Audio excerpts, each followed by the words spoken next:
Kelanchal times, हर खबर पर हमारी नजर।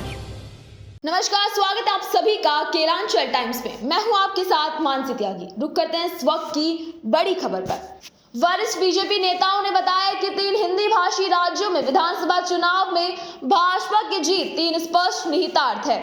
अब 2024 लोकसभा चुनाव में पार्टी को बढ़त मिलना तय है।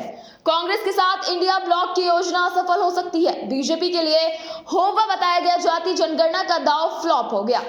बीजेपी ने मध्य प्रदेश में बड़ी जीत हासिल की है और राजस्थान और छत्तीसगढ़ दोनों में आरामदायक बहुमत हासिल कर लिया है।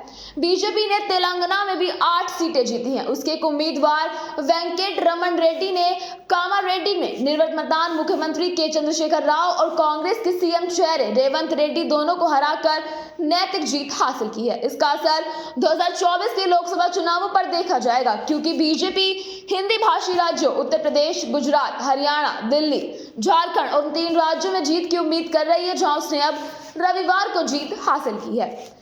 कम से कम 2 भाजपा नेताओं ने कहा कि इसका मतलब यह है कि पार्टी अब कांग्रेस के बैकफुट पर होने के कारण पहले से बेहतर स्थिति में है। 106 लोकसभा सीटों वाला उत्तर प्रदेश और गुजरात बीजेपी के गढ़ हैं, जहां उसका लक्ष्य एक साथ कम से कम 100 सीटें जीतने का है। पार्टी अभी मध्य प्रदेश, राजस्थान और छत्तीसगढ़ की 65 लोकसभा सीटों पर भी क्लीन स्वीप करने की उम्मीद कर रही है। 2019 की तरह जब उसने इनमें से 62 सीटें जीती थी, दिल्ली, हरियाणा, झारखंड, उत्तराखंड और हिमाचल प्रदेश में बीजेपी को जीत की उम्मीद है। महाराष्ट्र, तेलंगाना, कर्नाटक और ओडिशा जैसे प्रमुख राज्यों में बीजेपी बहुमत के आंकड़ों को पार कर सकती है। रविवार को नतीजों का दूसरा बड़ा निहितार्थ यह है कि इंडिया खेमे में कांग्रेस की स्थिति काफी कमजोर हो गई है। अगर कांग्रेस पार्टी बड़े भाई की भूमिका निभाने का इरादा रखती है तो यह शायद सहयोगियों को मंजूर ना हो।